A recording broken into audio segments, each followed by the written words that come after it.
Hi all, welcome back to PR Learnings. This is part 5 of Azure interview question answer series.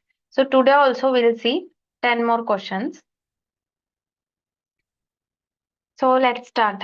Today's first question is, how do you generate the barrier token? So as we all know, sometimes whenever we are calling the API, we need authorization token, that is JWT or barrier token. So how we can generate that?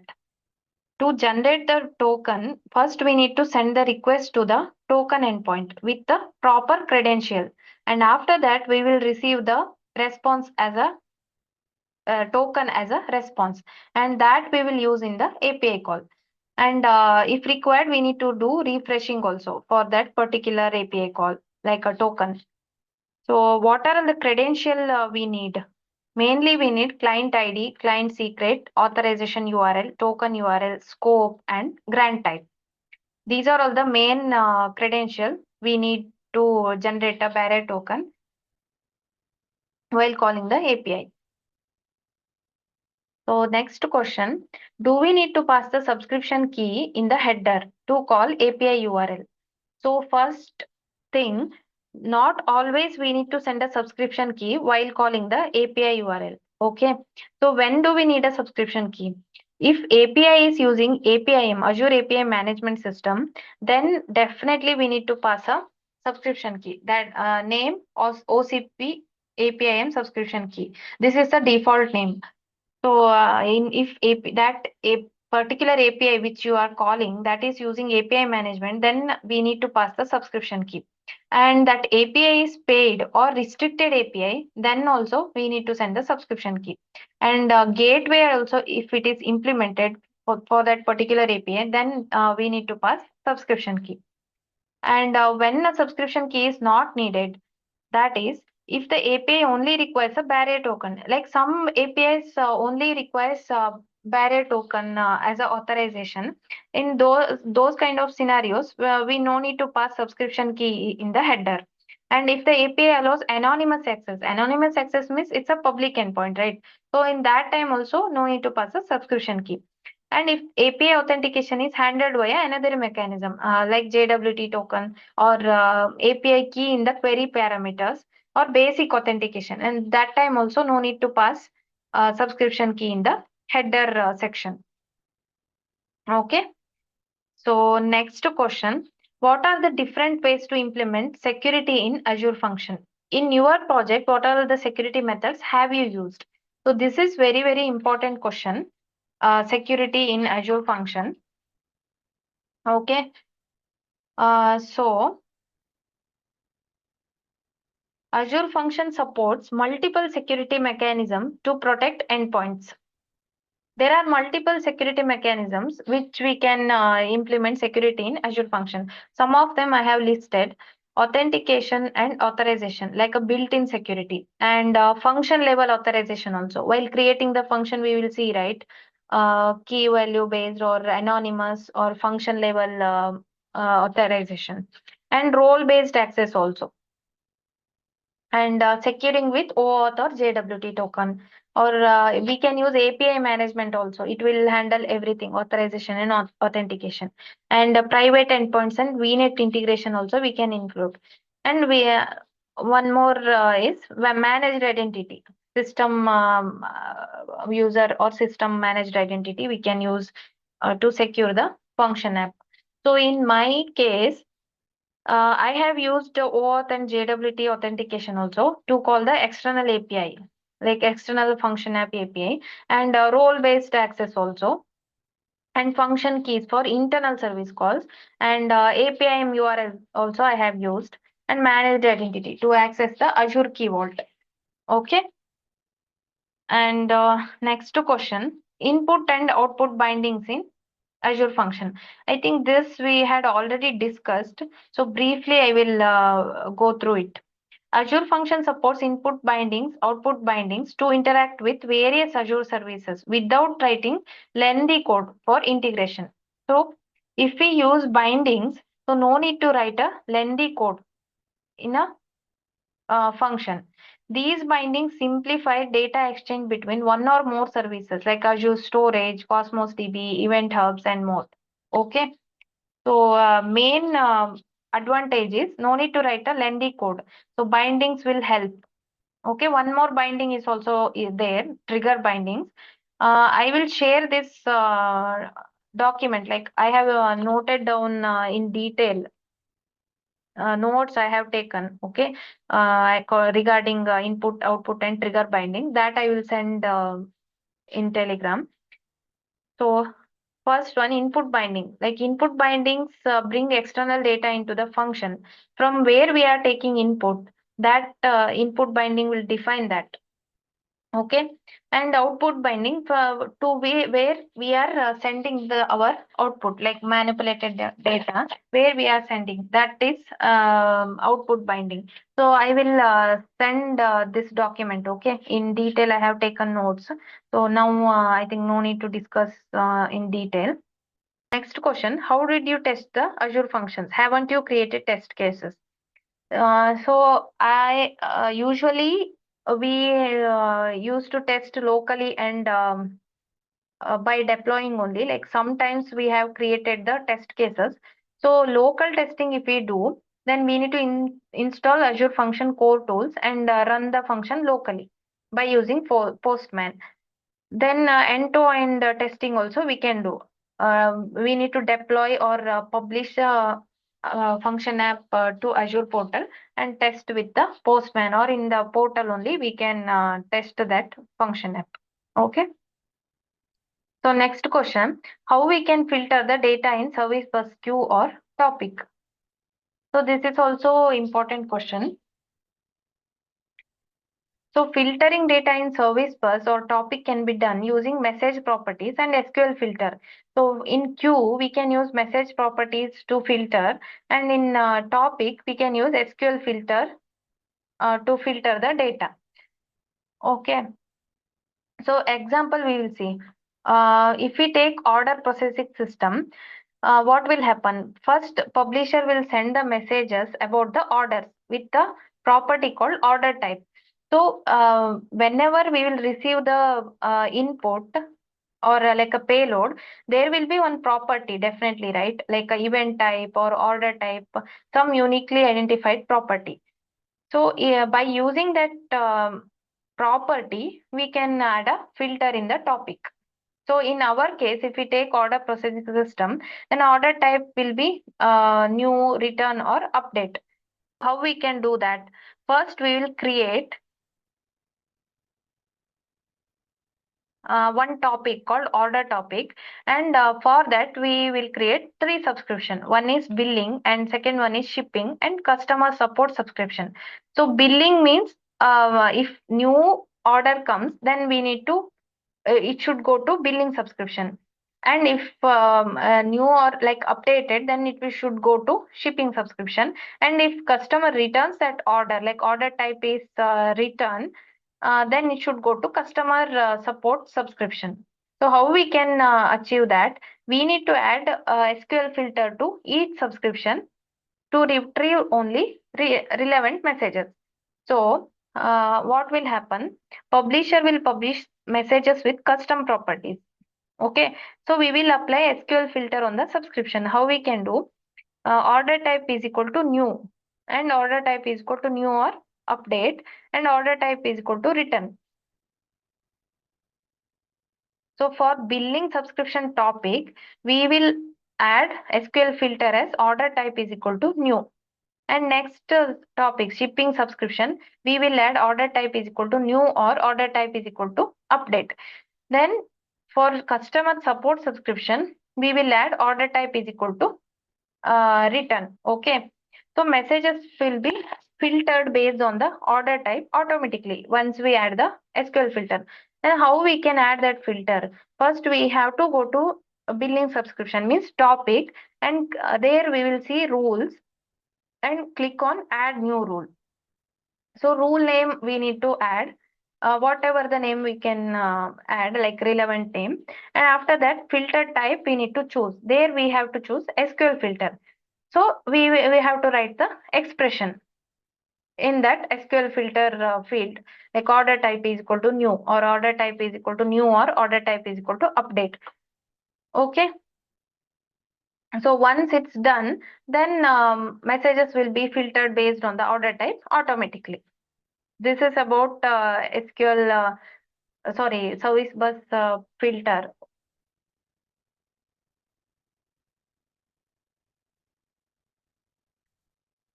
And next question, pricing plans in function apps.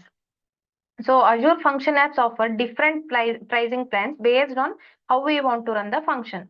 So there are three main pricing models are available in the Azure functions. Okay. First one will be consumption plan, pay as you go. So best for event driven or intermittent workloads. This consumption plan is best for event driven model. Okay. And how billing will happen, you only pay for the execution time and memory consumed. Whenever we will use that function app, then that time only we will pay for that particular execution, as name suggests, consumption plan, like pay as you go. And auto scaling scales automatically based on the demand. And cold start can have a slight delay when starting after inactivity, because in consumption plan, function app will not be available all the time. So when work is done, like event processing is done, then it will be suspended. And after that, once again, event occurs, that time only again it will start. So some delay will be there. So little small delay will be there in this consumption plan. And free tier includes 1 million free execution in the consumption plan. Okay. So next one will be premium plan. So this is best for applications needing better performance. Compared to consumption plan, premium plan will give better performance. No cold starts because it will be always available. So cold start will not be there, and VNet integration is also possible in the premium plan. And how billing will happen? Billing based on vCPU and memory usage. Okay. And regardless of execution time. So in the consumption plan, it will based on the execution time and memory consumed, right? So in the premium plan, regardless of execution time, billing will happen. And next one, auto scaling, more control over scaling. Here in the consumption plan, scales automatically based on the demand. When an event occurs, or when, like, based on the demand, it will auto scale. But in the premium plan, we will have the control over the scaling. And no cold starts. Function remains warm for better performance. So it will be there always, like it is not suspended and all. So cold start will not be there. And advanced network facility also will be there. Supports VNet integration and private endpoints. Okay. Next one, dedicated app service plan. So best for long running functions or when using existing app service plans. So if we have already app service plan is defined for other services and all, then this is best. Like we can use same app service plans to host our function app also. So billing, you pay for the entire virtual machines. So app service plan will be there, right? So we have to pay for that entire virtual machine, whether functions are running or not. Okay. So here billing will be like if functions are running or not, it doesn't matter. We have to pay for that entire virtual machine. And scaling, manual scaling like traditional virtual machine. Okay. And no execution time limit also. Here execution time limit and all will not be there. So in my project, we had used the dedicated app service plan only, because already like other services were running, and even function app we had used this dedicated app service plan environment only. Okay. So when to choose which plan? So consumption plan, if we want cost efficiency and automatic scaling. So we no need, if we don't want to worry about scaling and all, and cost efficient if we need, then consumption plan will be better. So premium plan, if we need better performance, no cold stars, and VNet integration if requires, then premium plan will be better. Then dedicated plan, if we already have an app service plan and want to run functions on it, yeah, as already mentioned, if we had already app service plan is defined, then it will be good to use same app service plan to run our functions. So no need to go for again consumption plan or premium plan, right? So this is about function app pricing plans. Next question, Can you tell me the main advantage of liquid template? Why we will use it? Okay. The biggest advantage of liquid template is that they provide a lightweight code-free way to transform JSON data dynamically in Azure services like Logic Apps, APIM, and Power Automate also without writing complex script or custom code. I think this liquid maps we had already discussed. As we know, this is a simple expression language we will use in the liquid template, right? So biggest advantage is that only, like it's lightweight and code-free way to transfer JSON data. Everybody can learn easily in a less amount of time. This is like a English like syntax only will be there, right?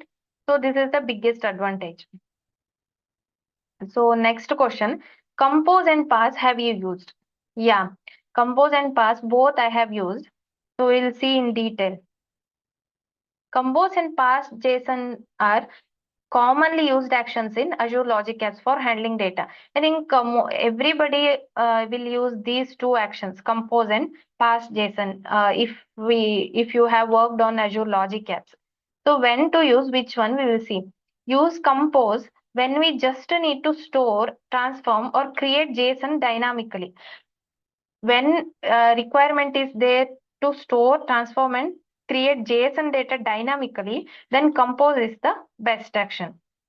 Then use parse JSON when working with API responses, HTTP data, or complex JSON structure where schema validation is needed. So when we have complex JSON data or like API responses, it will be very usually very big, right? And HTTP data also if we have, then parse JSON will be better.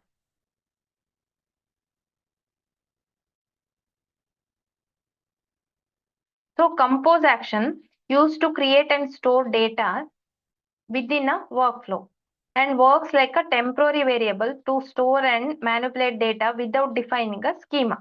So it acts as a temporary variable, this compose action. Okay. So when to use compose? Like when we need to store intermediate results like JSON object or concatenated string or calculation, then compose we have to use.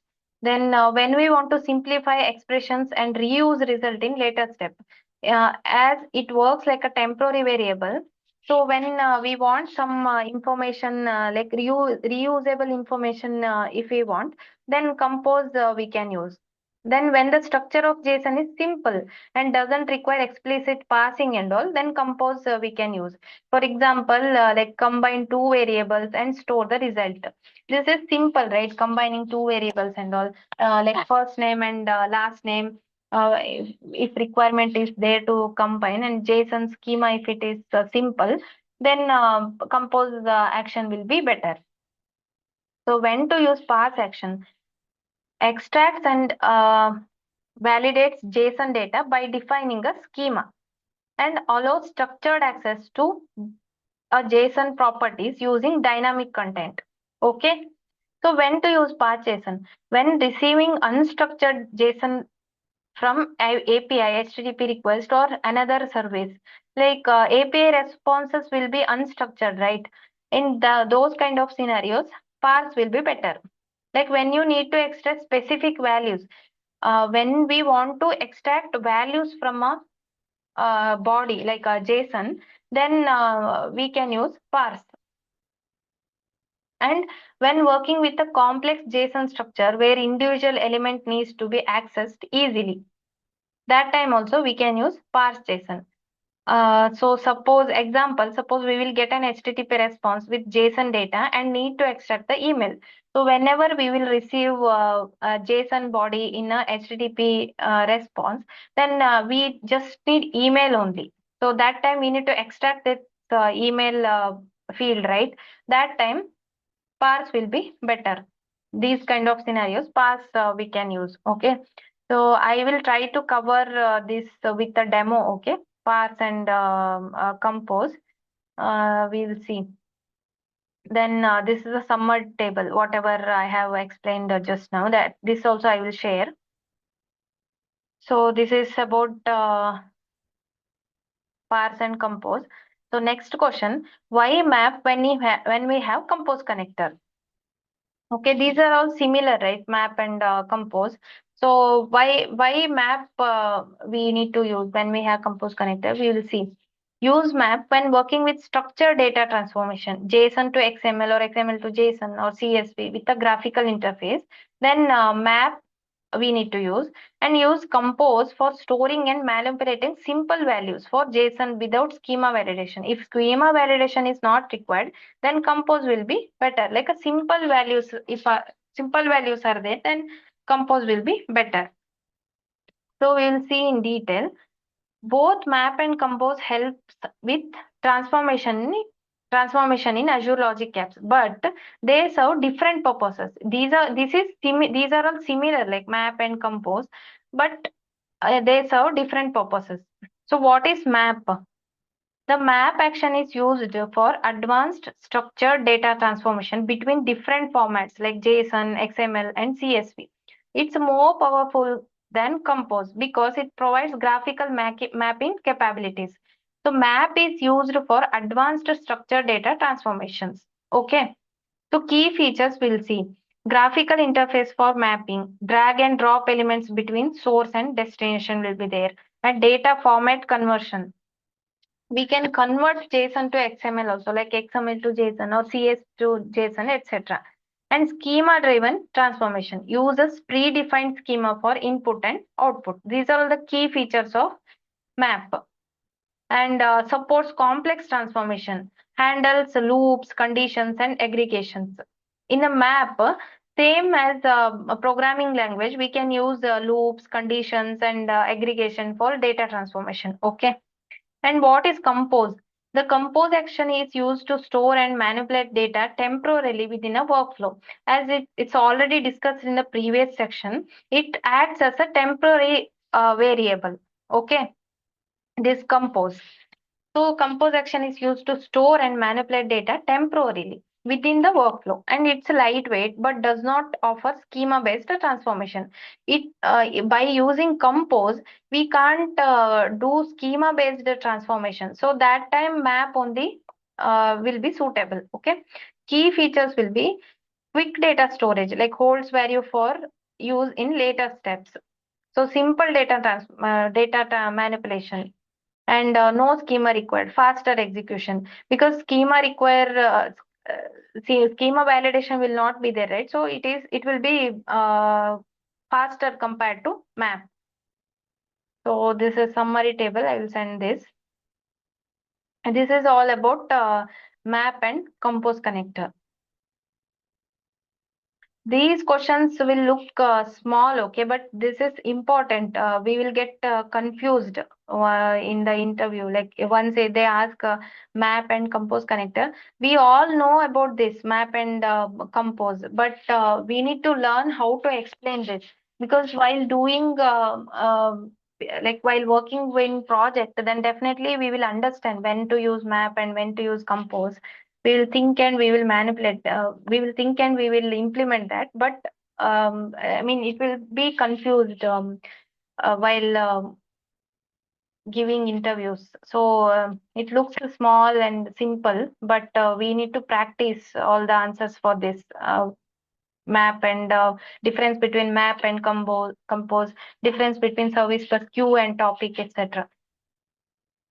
So next question, any similarity between compose and liquid template? So I don't think we need to discuss this, because already we have discussed compose and map, right?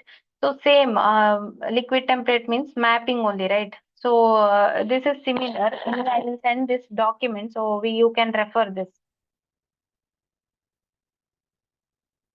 Just we can see the summary. When to use which one? Like we use compose when you need a basic transformation, like concatenation, some small calculation, simple JSON modification. If we have, then compose will be better. Then when storing temporary JSON data for later use in the flow, as I had already told, compose will act as a temporary storing variable, right? So when working with Power Automate expressions like concat, add, etc., then compose we can use. And liquid templates when we need to transform like complex JSON or XML data inside a logic app or an API management, then liquid template will be better. And when working with REST API responses, it will not be in a structured format, right? So modifying API data before sending it, then liquid template will be better. When using loops, conditions, and formatting in JSON templates, so loops, conditions, and formatting when we have to use. If it's a complex data structure, then definitely we need all these things, right? Conditions, formatting, and all. That time, liquid template will be better option. That's it. Next video again we will see 10 more questions. So if you like the video, like and share it with your friends also. Thank you for watching. Bye bye. Take care. All the best.